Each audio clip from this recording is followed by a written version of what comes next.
lesson this morning, Jesus, he's in the Jerusalem temple, and his enemies are there.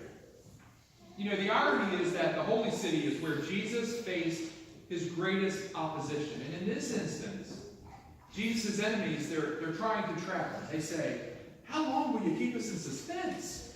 If you are the Messiah, tell us plainly." You know, those religious leaders, they aren't asking those questions so they can become Jesus' disciples. They're asking those questions because they're trying to get Jesus to say something that they can use against him.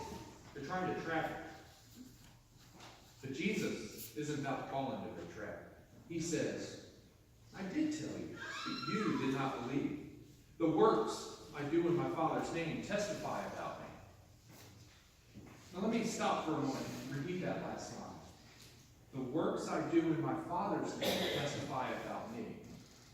These enemies of Jesus had just seen him heal a blind man, but that didn't impress them, did it? They don't want to admit that Jesus is anyone special, and they refuse to believe. But Jesus continues. He says, "I did tell you, but you do not believe. The works I do in my Father's name testify about me, but you do not believe because you are not my sheep. My sheep listen to my voice. I know them, and they follow me. I give them eternal life, and they shall never perish. No one will snatch them out of my hand." Now let me stop again. You know, when Jesus says, "my sheep," do you know who he's talking about? He's talking about you. He's talking about me. He is talking about everyone who believes in him. Jesus said, "My sheep listen to my voice. I know them, and they follow me. I give them eternal life, and they shall never perish. No one will snatch them out of my hand." We are Jesus' sheep. Jesus knows us. He gives us eternal life. We will never perish. No one will ever snatch us out of his hand. I find that comforting. I'm glad to be comforted because, you know, we live in an uncomfortable world, don't we? I find so many things to worry about. Well, we got wars and rumors of wars, and global warming, and crime, and border violence, and just violence in general. And some of the things that I worry about are more personal for me. Like, will I have enough money to retire? Will I get sick? Will Mary find her way safely through life's minefields? So I find it comforting to hear Jesus say these words. "My sheep listen to my voice. I know them and they follow me. I give them eternal life and they shall never perish. No one will snatch them out of my hand." He's talking about me. He's talking about you. Jesus says, "No one will snatch them out of my hand." You know, I think each of us can remember a time when we were going through tough times. The loss of a job, no spare money. You know, I can remember times when I first moved out of the house trying to figure out where my next meal was coming from. You know? From the time I was knee-high to a grasshopper, one thing I was always taught is that God would take care of us. And you know, through all of life's difficulties, God has taken care of me. I didn't know it at the time, but you know, hindsight's 20/20, right? We can see God's hand on everything. And I'm sure each of us have events in our lives where we have difficult times. But God took care of us, and we made it. Jesus says, "No one will snatch them out of my hand." And I'm personally glad that I had the opportunity to find out what that meant. I had the chance in my life to learn that it was true. You know, but Jesus, he did not mean that Christians would never suffer. Our gospel lesson this morning came from the Gospel of John, which was written late in the first century. And by the time it was written, Christians had been experiencing persecution. They'd been thrown into the lions in the Colosseum. Christians were being crucified. And the person who wrote the Gospel of John knew those facts. And still, he recorded Jesus' words, "No one will snatch them out of my hand." That's Jesus' promise, that in life and in death, we belong to him. In life and in death,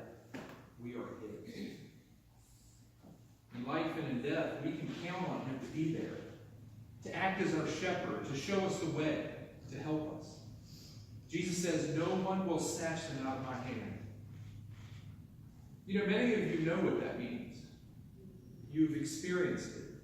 You have been through life and death struggles.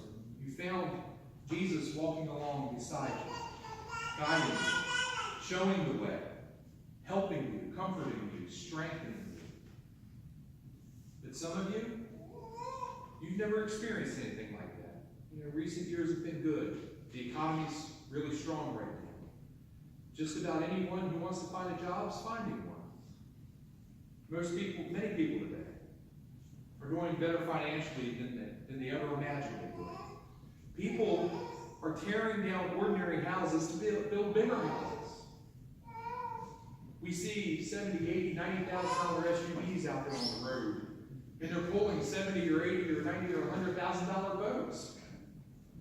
People spend $100 just to fill up their gas tank. And it's going to get worse this summer, isn't it? And then they spend another $100 filling up their boat's gas tank, just so they can go out and have a little fun on the weekend. You know, I'm amazed at how easy some people seem to have it. Some of you might be enjoying that kind of prosperity. You know, it's wonderful. If so, be sure to tithe, okay? If you're enjoying prosperity, I respect the fact that you're here this morning. I respect the fact that there is something more to life than money. I respect the fact that you are trying to nurture your spiritual roots.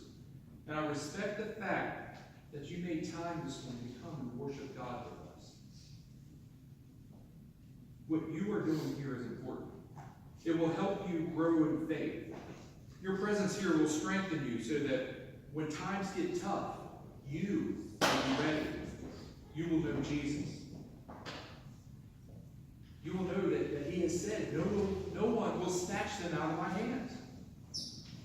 Let me tell you all a story here. The story of a Christian father coping with the death of his daughter. His story is true. The father I want to tell you about was the late motivational speaker Zig Ziglar. Have you all ever heard about Zig Ziglar? I love Zig. He was also a writer of devotional books. And his daughter Susan was grown and married. But you who have grown children know that they're still your children. Their joys are your joys, and their sorrows tear at your heart. Ziglar experienced the worst thing that a parent can experience. In 1995, his daughter passed away. And Ziglar wrote in his book, Confessions of a Grieving Christian, that the longest 24 hours of my life were those after my daughter's death. He tells about a funeral home salesman who was an incessant talker, who told us 30 times that he really wasn't a salesman.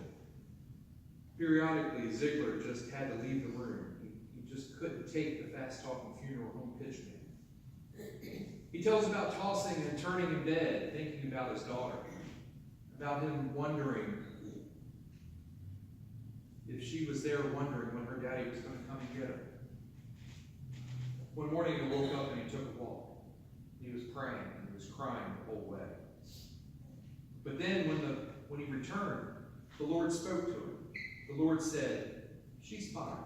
She's with me. And you're going to be fine too. I'm all you need. Just keep walking. Keep talking. Keep praying.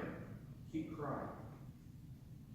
When the Lord assured Zig that his daughter was okay, his grief, it softened. It didn't go away, but it softened, and it became bearable. Jesus says, no one will snatch them out of my hands. Let me share an old Irish blessing with you as we close. It's a lovely thing. It goes like this. May the road rise to meet you. May the wind be always at your back. May the sun shine warm upon your face, and may the rains fall softly upon your fields. Until we meet again, may the Lord hold you in the palm of his hand. I cannot promise that the road will always rise to meet you. I cannot promise that the wind will always be at your back. And I cannot promise that the sun will always shine warmly upon your face. And I cannot promise that the rains will always fall softly on your fields. But what I can promise is that as you walk in faith, God will always hold you in the palm of his hand. Amen. In the name of the Father, the Son, and the Holy Spirit, amen.